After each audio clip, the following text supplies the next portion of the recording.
Good morning, Yolulwe. It's always good to see you. So, has our champion arrived yet? How's the mood like at the airport?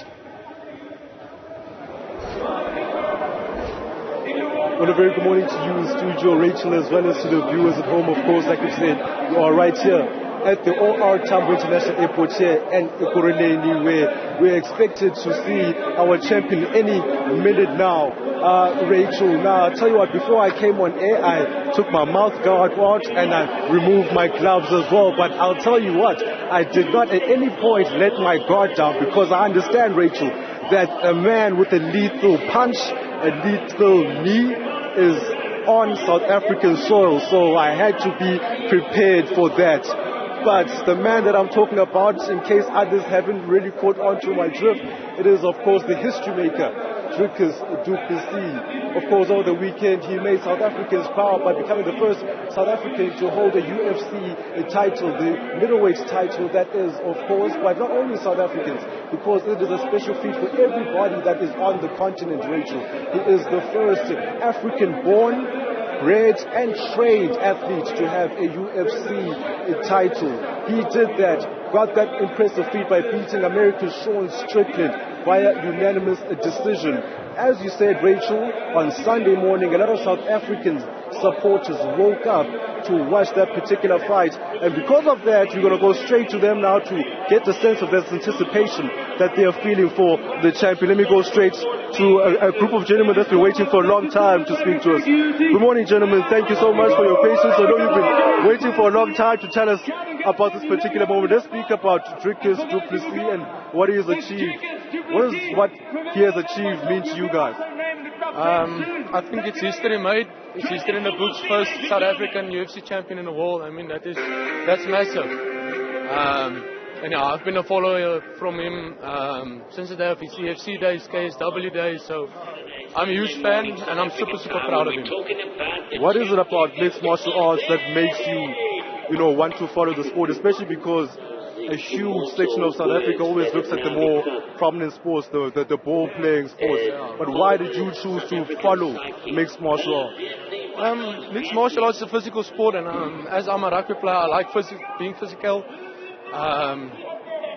The discipline in the sport learns you everything about the sport is perfect. I'm crazy about the sport. Are you into it? Are you able to defend yourself? Let's say if someone, the type of country that we live in, and somebody comes to you, tries to take your phone or whatever the case may be, are you also able to wrestle off of one or two people? Surely, I'll definitely. I trust even in a rugby sense, you look like you could be handy in the scrubs. Let me go to your friend who's wearing a Springbok jersey, just perfect for the conversation. Let's speak about your love for this particular sport. Are you also a follower of the sport? Are you a follower of Dricus himself? Have you been part of this journey for a long time as well, like your buddy? Oh, definitely. As you said, we are brothers, so we follow the sport since he went to EFC, and we followed the journey, he went up to the UFC. And we are just absolutely proud for him to be the first South African world champion and the fourth champion in African history in the UFC. So definitely, we're so proud of him. Came up against Sean Strickland in that particular game, particular fight, my apologies. First two rounds, it seemed like, the American was trying to spoil our party here in the South, but Dricus came through in the last three rounds, really showing a steely determination that is testament to South Africans. We saw that with the Springboks at the World Cup. He exhibited the same type of determination. At any point, did you doubt that he would come out of that slump of the first two rounds and become a champion eventually? I definitely believed he would pull through the first two rounds. As we all know, he has South African heart. He doesn't give up. So definitely, the first two rounds, we always shaken a bit. But when that third round came and he started beating up Strickland, we all knew Dricus was going to pull it through. What is next now for Dricus? What is next for him? When is he going to fight again? Would you guys in South Africa like to see him fight on home soil? Oh, definitely. We'd love to see him fight on home soil. We'd have to make a plan to see him in South Africa, but just to settle the score, we have him to pull Israel Adesanya definitely for that title fight to defend in Africa. Thank you, Let me come across to you. You're speaking about you want Adesanya. I want Adesanya. I mean, I'm not going to lie, I'm not, too clued up on the sport, but I know Adesanya is a very powerful fighter. Was unbeaten for a very long time. Pura Mensa, pap and fleis will always beat jollof rice. Pap and fleis will always beat jollof rice.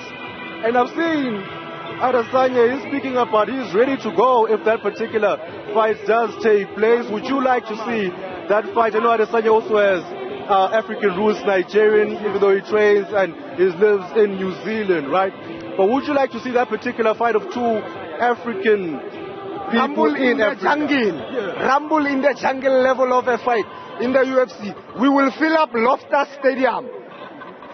And are you also a massive UFC fan? Have you been following the sport for a long time? Yes, I've been a fan of the MMA scene ever since days of Rampage Jackson.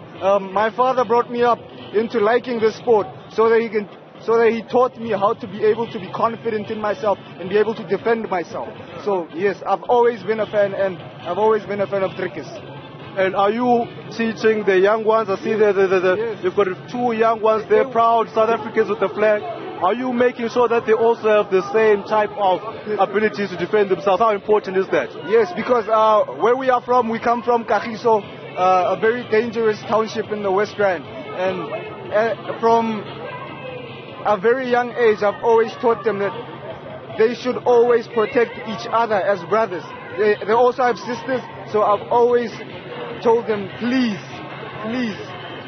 make sure you guys take care of each other.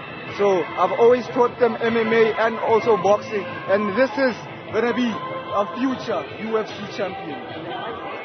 Hey, Nonayam, I'm hearing they're saying that you can defend yourself, you throw punches, you're a future champion. Is that true? And what made you excited to take up the opportunity to take martial arts and be able to defend yourself? Now he's always watched UFC with me, and he's always taking a keen liking to it. I know it is violence, but it is also a sport. It also teaches discipline. You see, so it's mixed martial arts. So there's a sign of respect for the opponent. We only do in the cage. We don't do outside of the cage. So I've always instilled that discipline within him. Thank you so much for your time. That was, of course, the fans, Rachel. They say they want Adesanya. They say they want to see their champion back on home soil. Also, a very important message from one of the gentlemen here saying beyond sport that he's teaching his children the art of defending themselves, because that is something that they will need to do for themselves, but also their sisters. We know the country that we live on. So sometimes it's just bigger than the sport, the discipline itself.